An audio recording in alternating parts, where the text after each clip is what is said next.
ఇప్పుడు కాంపౌండ్ వాళ్ళు ఎక్కువగా గమనించిన వాళ్ళు బిల్డింగ్ ఉండి బిల్డింగ్ బయట కాంపౌండ్ వాళ్ళు ఉంటుంది కదా.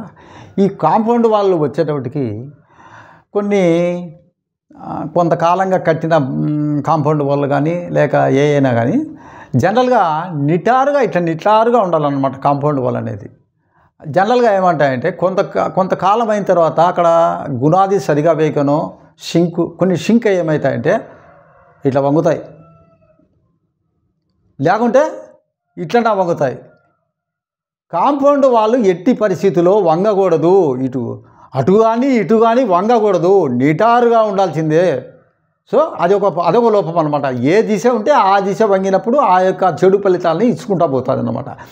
ఏ దిశ అయితే ఆ దిశలో ఫాల్ట్ ఉంటుంది అనమాట. సో కాంపౌండ్ వాళ్ళు వంగకూడదు అనేది ఒకటి. సో నెంబర్ 2, కాంపౌండ్ వాళ్ళు చొట్టలుగా ఉండకూడదు, స్ట్రైట్గా ఉండాలి. దారం పెట్టుకొని నీట్గా ఉండాలి. కానీ వంపులుగా కాంపౌండ్ వాళ్ళు ఎక్కడ ఉండకూడదు. ఎక్కడ కూడా కాంపౌండ్ వాళ్ళు నేరుగా ఉండాలి. దారం కడితే నేరుగా కనపడాలి మనకు.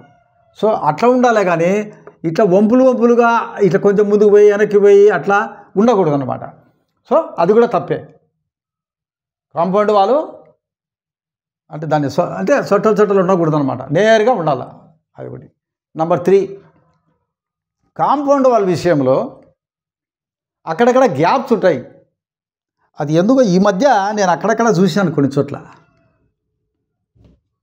కాంపౌండ్ వాళ్ళు ఉంటుంది, అదేదో అట్లా సన్న గ్యాప్ పెట్టింటారు. అట్లా గ్యాపులు ఉంటాయి కాంపౌండ్ వాళ్ళు. సో ఈ కాంపౌండ్ వాళ్ళు ఇట్లా గ్యాప్ పెట్టినంత వల్ల కూడా ఇది కూడా వాస్తు లోపమే. కాబట్టి ఈ రకమైన గ్యాప్ కూడా ఉండకూడదు. కాంపౌండ్ వాల్ అనేది ఏంటి? కాంపౌండ్ వాల్ అనేది ఇంటికి కవచం లాంటిది. దాంట్లో అక్కడక్కడ సందు ఉంటే కుండ నిండా నీళ్ళు ఉండి అక్కడక్కడ బొరకలు ఉంటే నీళ్ళు ఎట్లా కారిపోతాయో మీ యొక్క వాస్తు లోపం ఏర్పడి ఆ సందు ఉండేందువల్ల ఆ ఫలితాన్ని మీరు అనుభవించలేరు. కాబట్టి ఇట్లా సందులు లేకుండా పూర్తిగా ఉండాలి కాంపౌండ్ వాల్. సో ఇదొకటి కూడా కాంపౌండ్ వాళ్ళలో మీరు గమనించాల్సిన విషయం.